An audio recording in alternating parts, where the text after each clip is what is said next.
Hi అండి, అందరికీ నమస్కారం. ఈరోజు ఆంధ్ర స్టైల్ చేపల పులుసు ఎలా తయారు చేయాలో చూద్దాం. అది కూడా అమ్మ చేసిన స్పెషల్ ఆంధ్ర చేపల పులుసు. చేపల పులుసు చూసే ముందు ఒక రిక్వెస్ట్, మన ఛానల్ ఫస్ట్ టైం చూస్తున్నట్టయితే తప్పకుండా సబ్స్క్రైబ్ చేసుకోండి, లైక్ చేయండి, షేర్ చేయండి. ఇప్పుడు తయారు చేయడం చూద్దాం. 1 కిలో చేపలు తీసుకున్నది, ఇలా శుభ్రం కడిగి పెట్టుకుంది. కిలోకి ఎక్కువే ఉంటాయి ఇవి. ఈ చేప పేరు ఏంటో నాకు తెలీదు. ఫస్ట్ కారం 3 స్పూన్స్ కారం తీసుకుంది. కొంచెం పెద్ద స్పూనే ఉంది. చేపల పులుసులో కారం ఎక్కువ వేసుకుంటే బాగుంటుంది. పసుపు, రాళ్ళుప్పు, సాల్ట్ కన్నా రాళ్ళుప్పు వేసుకుంటే కూడా చేపల పులుసు బాగుంటుంది. ఇప్పుడు వీటిని అన్నింటినీ ముక్కలు పట్టించేసేయాలి.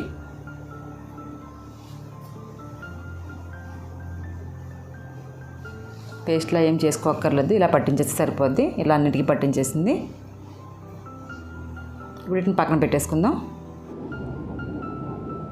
ఇప్పుడు 4 ఉల్లిపాయలు తీసుకుంది, 10 వెల్లుల్లి రెబ్బలు, కొంచెం జీలకర్ర.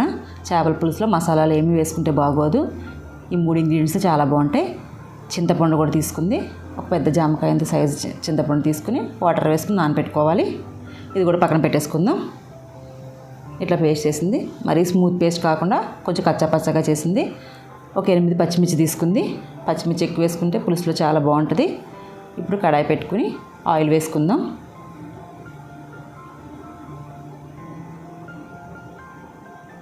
ఇప్పుడు వేయించేసుకుందాం. ఉల్లిపాయలు అవి ఆయిల్లో వేసేసి వేయించుకుందాం.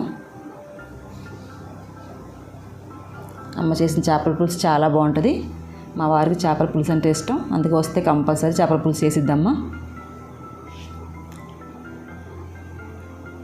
నాకు పులుసు అంతగా నచ్చదు, మా అబ్బాయికి కూడా నచ్చదు. మాకు ఫ్రై ఇష్టం, అందుకని ఎక్కువ ఇంటి దగ్గర ఫ్రై చేస్తాను నేను. ఇక్కడికి వచ్చినప్పుడు పులుసు చేయించుకుంటాము. ఇప్పుడు కొంచెం వేగిన తర్వాత మళ్ళీ ఉల్లిపాయ ఎక్కువ వేగక్కర్లేదు. కొంచెం వేగిన తర్వాత ఇప్పుడు ఒక లేయర్ లాగా ఫిష్ అంతా పెట్టేసుకోవాలి.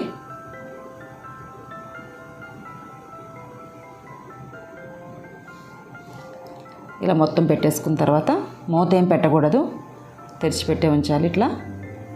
ఇప్పుడు శన ఉంది కదా, ఈ శనని ఒక క్లాత్లో కట్టుకోవాలి. ఇలా డైరెక్ట్గా వేసేస్తే అది మొత్తం కలిసిపోతుంది, పులుసు అంతా ఖరాబ్ అయిపోద్ది. అందుకని ఇట్లా మూటలా కట్టి వేసుకోవాలి క్లాత్తో. ఒక వైట్ క్లాత్ వేసేసి కట్టేసింది ఇట్లాగా.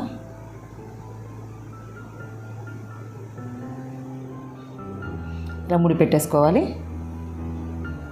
వీటిని ఒకసారి టర్న్ చేసుకుందాం.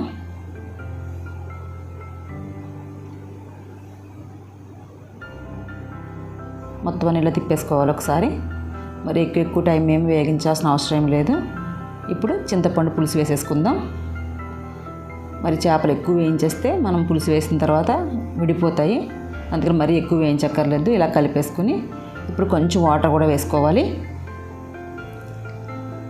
ఆ గిన్నెతోనే కొంచెం వాటర్ వేసింది, మరీ ఎక్కువ వాటర్ వేసుకోక్కర్లేదు. ఇప్పుడు ఇట్లా ప్లేస్ చేసి మూట కట్టిన శనని దాంట్లో పెట్టేసింది. చేపల పులుసులో ఎక్కువ వాటర్ వేయదు అమ్మ, మరి పలచగా చేయదు చేపల పులుసు, కొంచెం చిక్కగానే చేసిద్ది. పలచగా చేస్తే మాకు ఇష్టం ఉండదని చెప్పి ఇట్లా చేస్తుంది, అందుకు వాటర్ ఎక్కువ వేయలేదు.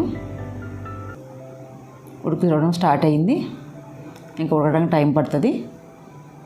మళ్ళీ మూత పెట్టేద్దాం. ఎక్కువ కదిలించకూడదు గరిటెతోని చేపల పులుసుని, కదిలిస్తే ముక్కలు విరిగిపోతాయి.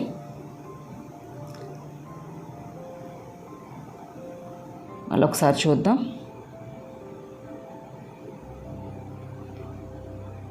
ఇట్లా వాటర్ మనము చెక్ చేసుకోవాలంటే కనుక ఉడికిందో లేదో క్లాత్ ఇట్లా తిప్పుతూ ఉండాలి, అంతే తప్ప గరిటె ఎక్కువ పెట్టకూడదు. గరిటె పెడితే ఫిష్ అంతా విడిపోతుంది. ఆల్మోస్ట్ ఉడికిపోయినట్టే, కానీ ఇంకా ఉడకాలి. ఇప్పుడు సన్నని బయటకు తీసేసింది క్లాత్ నుండి, ఇంకా పూర్తిగా ఉడకలేదు. ఇది కొంచెం గట్టిగా అయిన తర్వాత ఇలా కట్ చేసేసుకుని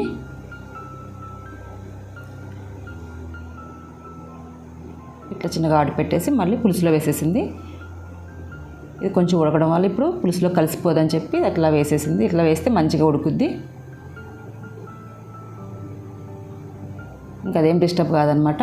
కొంచెం ఉడికింది కనుక ఇప్పుడు డైరెక్ట్గా ఇట్లా వేసేసుకోవచ్చు. మళ్ళీ ఒకసారి చూద్దాం. దగ్గరగా వచ్చేసింది. అంతే, అయిపోవచ్చింది. ఇంకా కొత్తిమీర వేసేసింది.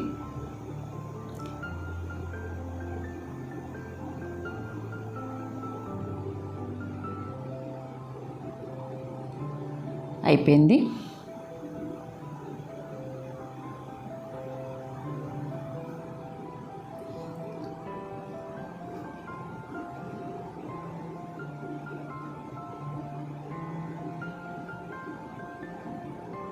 అయిపోయింది. ఇంకా స్టవ్ బంద్ చేసేసింది.